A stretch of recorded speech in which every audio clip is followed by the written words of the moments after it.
In this video, we are gonna learn about the discovery of proton that was made by Goldstein experiment, and the discoverer was J.J. Thomson, as was the case in the discovery of electron. The discovery of electron was in fact made by cathode ray experiment or Crookes tube, but the discoverer was J.J. Thomson. So similarly in this case as well, the discoverer was J.J. Thomson. This tube, which is quite similar to Crookes tube, uh, is slightly different. It has perforated cathode. In this perforated cathode, we have tiny holes in cathode, and this is filled with gas. And these two electrodes are connected with the source of high voltage, that is battery, and there is an evacuator that enables us to evacuate inside gas in order to decrease internal pressure. So what happens when we excite this gas with extremely high voltage at low pressure? This is ionized, as in the case of cathode ray experiment. Ionization results the production of in the production of electrons and positively charged particles. Electrons are emitted, they emerge from the side of anode, and they are called as cathode rays, and these positively charged particles are unable, if it is the Crookes tube, they are unable to penetrate cathode because they are bulky. We will later discuss it, that they are bulky in size, so they are unable to penetrate the ordinary cathode. But if we have the perforated cathode that has tiny holes, these bulky positively charged particles are able to pass through these tiny holes, and they emerge outside of this tube in the form of positive rays. So these positive rays in fact are the part of atom, as we discussed it in the previous video, that after the discovery of electron by J.J. Thomson, it was believed that there must be positive charge in atom to counterbalance the negative charge, and it is the reason behind the neutralness of atom as a whole is neutral, we know, and if it is emerging negative particle, it is emitting out negative particles in the form of rays, so it must have positive particles, and that those positive particles were discovered by Goldstein experiment by J.J. Thomson. So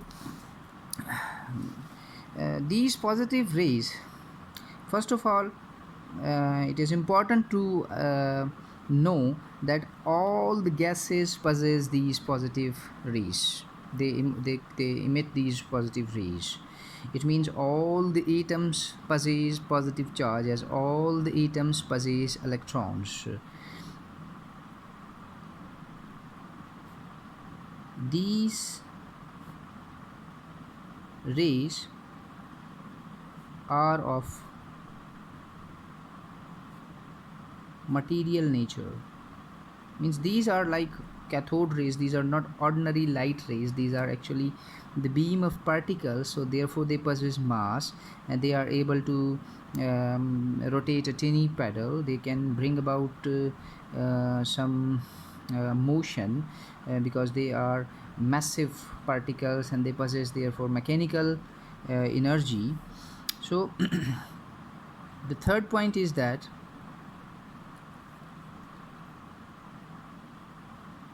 these rays are independent. These rays are dependent of the nature of gas inside the tube, which means,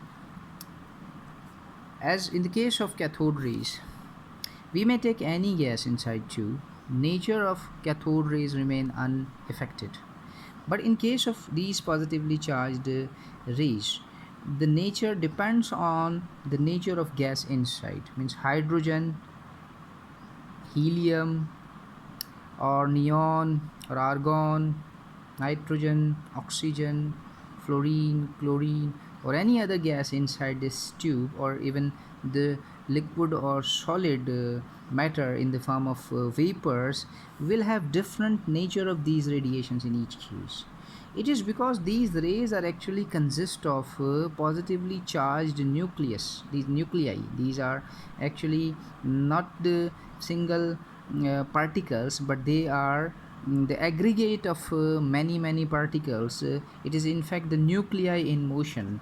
So therefore we know that the nucleus of hydrogen is different from the nucleus of helium, which in turn is different from the nucleus of neon, and it is different from the nucleus of argon and nitrogen and oxygen. Every atom has its own nucleus because it contains different number of protons and neutrons. Therefore masses and nature of these positive rays will vary from material to material, from gas to gas. It is not dependent, it is dependent on the nature of the substance inside. But because cathode rays are only electron beams and every substance has same type of electrons, so they remain unchanged with the change of material. The lightest rays were found to belong to hydrogen. The lightest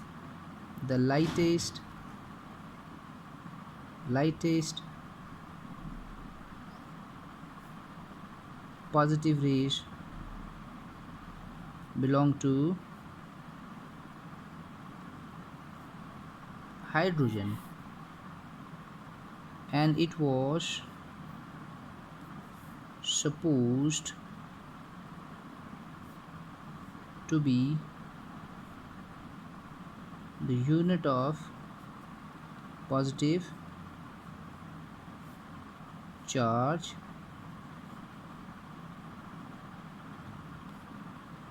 which was named as proton.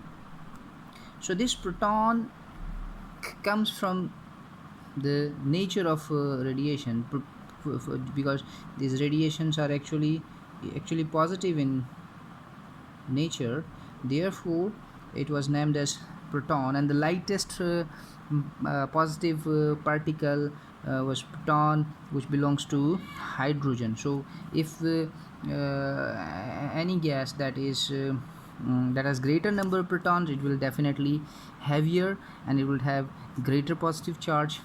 For example, helium contains 2 protons, and it also contains neutron, which will be discussed later. But the point to be noted is that helium is bulkier and it has greater positive charge because of having greater number of protons.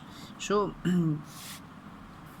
this proton was found to have positive charge equal to the charge of electron. The electron has 1.6 exponent minus 19 coulomb charge. This charge belongs to electron, and the similar charge was found to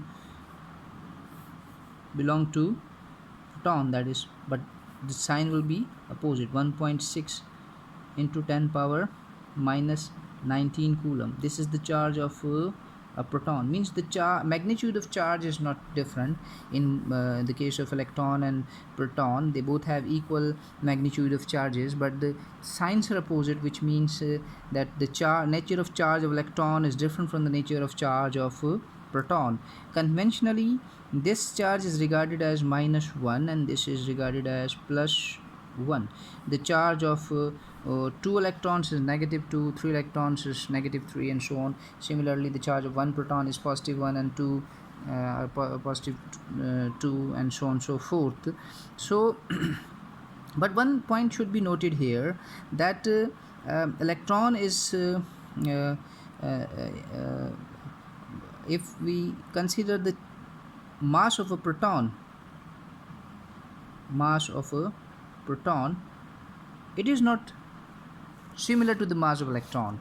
Mass of a proton was found to be 1835 times greater than the mass of electron. So when the mass of proton is higher than the mass of electron, but they contain same amount of charges, so it is obvious, it can be said that the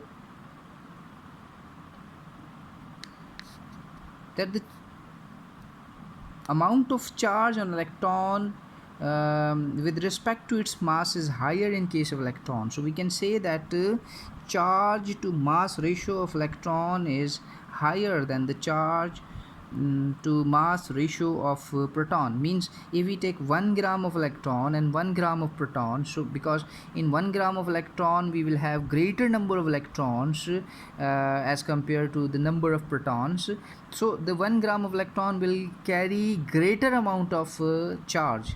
So the charge to mass ratio of electron is higher because the tiny electron, which is around 1835 times smaller in its mass value, will carry the same amount of charge which is carried by the proton. So this is the difference. The charge of both particles is same because electron is lighter particle, so the charge to mass ratio of electron is higher.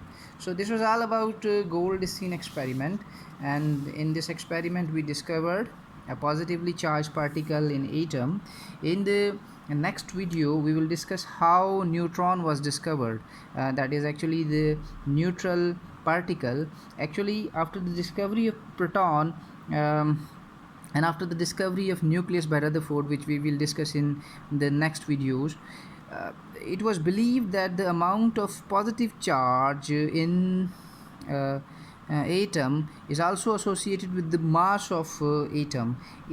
We discovered that the mass of atoms is very higher than the number of protons inside the nucleus. So it was believed that there must be another particle in atom that is still not discovered, and that must have the contribution in the overall mass of atom. So this was all about this the discovery of proton. We will discuss neutron in the next video. Thank you.